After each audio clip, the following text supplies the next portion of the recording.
Greetings, Benjamin J. the Victrola Guy, with another in the series. Well, what you're looking at is the sound box from the Edison 1878 demonstration phonograph.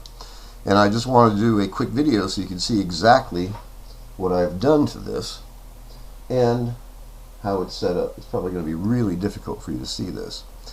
But basically the sound box consists of a chamber that has a diaphragm captured between two gaskets, and it is simply held in place by a screw-in plug with a hole in the center of it. This is solid brass. It's been nickel plated. So the first modification I did was the original horn just screwed into this hole. And it was really difficult to use it, and it isn't very efficient at all. And I wanted to be able to put a standard horn on this phonograph. So I just made a PVC insert. It's a piece of PVC pipe, and I just heated it until it was malleable and then just screwed it into the hole. And then I drilled out the center till it was slightly undersized of this copper tube, and then just tapped the tube into place. So now it comes out as a unit. You can just grab it and unscrew it. So that was the first modification I did. Now the second modification, the machine had a solid copper diaphragm, and it just is not efficient. It just can't vibrate at the frequencies you need it to make a good loud recording. So I made a new diaphragm out of isinglass. Now you can see it's a diaphragm, and it's got a gasket on the top. It has a gasket on the bottom, and these are just paper gaskets. If you ever need to get one of these things apart, the easiest way to do this so you don't damage this gasket is you just put your finger on the diaphragm and blow. And that blows the gasket right onto your finger, and there's no risk of damaging it. And then the diaphragm itself just lifts out. And you can see this is just a piece of isinglass, and I cut it with a pair of scissors. And as you can see, it's not perfectly round, but it doesn't have to be. You don't want it to touch the edges of the diaphragm holder anyway. And to the center of that, I have glued a piece of rubber. And basically what this is a slice of an O-ring. And it's held in place with one drop of carpenter's wood glue. And you can take it off and this won't delaminate. And that makes up the top portion of the entire sound box. It is really simple. Now, as you can see, this diaphragm drops on and lines up with the stylus holder. Now, the stylus holder is just a little piece of spring steel, as you can see. Real thin piece of steel. And it's spring steel. And the original stylus was a blade. So I removed the blade, enlarged a hole, and inserted a phonograph needle. And I simply soldered it in place, and then with a very small jeweler's file, I began shaping this and changing the dimensions of the radius on the end to see what relation that had to making a better recording. And I found that if you can get this to virtually fill the groove with enough space on either side for the foil to flow past it without binding, tearing, or making noise, you could make a really decent recording. And the stylus is mounted to an adjustable swivel, as you can see, that allows you to physically move the stylus back and forth so you can center it in the groove on the phonograph. If the stylus touches either edge, it ruins your recording. And that's where that hash is coming from, is the stylus dragging not so much on the foil, but on the crease it's making on either side as it's indenting the foil down into the groove. So it has to be able to slip past the edge of the foil as it folds over to make the groove without touching it, and you eliminate 90% of the noise. And so even today I'll be making small changes in this, and it's really tedious and time consuming. You sit here with this little tiny file making these little tiny adjustments and then re-rounding the stylus. And of course, to make the stylus bigger, you just file it flat and then round it again. And every time you do that, you're moving up the taper, so you're getting more surface area.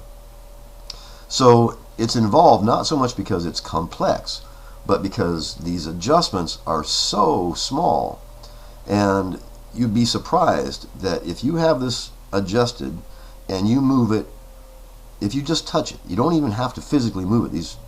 The movements are that small, it completely wipes out your recording. These adjustments have to be absolutely critical. And the problem is these adjustments are so small, they're affected by temperature change. And you'll make a really great recording the night before, come down the next morning, and the machine sounds terrible and it's completely out of adjustment again. Really frustrating, and it's really difficult to do these experiments because you can only experiment so many times before you have to replace the stylus again. But I've got a new stylus coming that I think is going to be the perfect thing to use on a tinfoil phonograph. The new stylus has a ball tip. It actually has a round ball on the end of the stylus. It should be 100% more efficient. It should make a louder, clearer, and much quieter recording. The only way to tell, of course, is when it gets here, I take this one off, put the new one on, solder it, adjust it, and go back to square one doing my adjustments. So we'll put the stylus or the diaphragm back in. There's one gasket still in the sound box. You drop the gasket in place, making sure it's not touching the sides. Drop in the paper gasket, and then screw the threaded plug back into position. Now you have to be careful doing this because as you tighten this, it begins to bind the gasket and the entire diaphragm will turn. So you have to do this very, very carefully, making an adjustment, carefully making an adjustment until you get it snug, and then once it's snug, that's all it needs to be. As long as it's holding that diaphragm so it's vibrating at its center and not touching the edge of the recorder or sound box, whatever you want to call this. So it's not complex in the true sense of the word, but it is really difficult to get this to work.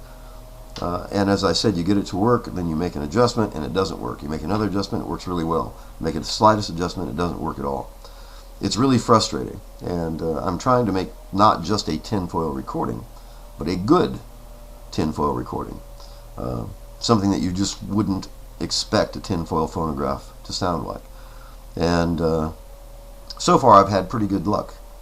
So now it's just a continuing experiment, and when that new stylus gets here, it's going to change everything, of course, and I'll be right back to square one. But I just wanted to do a video on the sound box. If you're ever considering building a tinfoil phonograph, as you can see, it's pretty simple. You know, it's basically a stylus bar mounted at its lower edge. It's just hanging there in space with a diaphragm and a small piece of rubber from the other side to drive it. Very, very simple. But for being so simple, it really, really is difficult to use. So just wanted to do a quick video so you could actually see the sound box itself, how it works, what it does.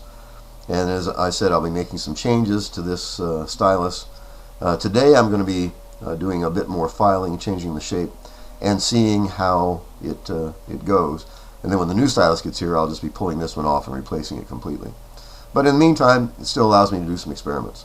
So just wanted to do a quick video on the sound box on the Edison tinfoil phonograph. As always, if you have any questions, feel free to drop me an email, TheVictrolaGuy@gmail.com. Really interesting, but like I said, it is really, really frustrating to try to get this to work well and consistently. So again, if you have any questions, feel free to drop me an email, TheVictrolaGuy@gmail.com. And as always, thank you for watching.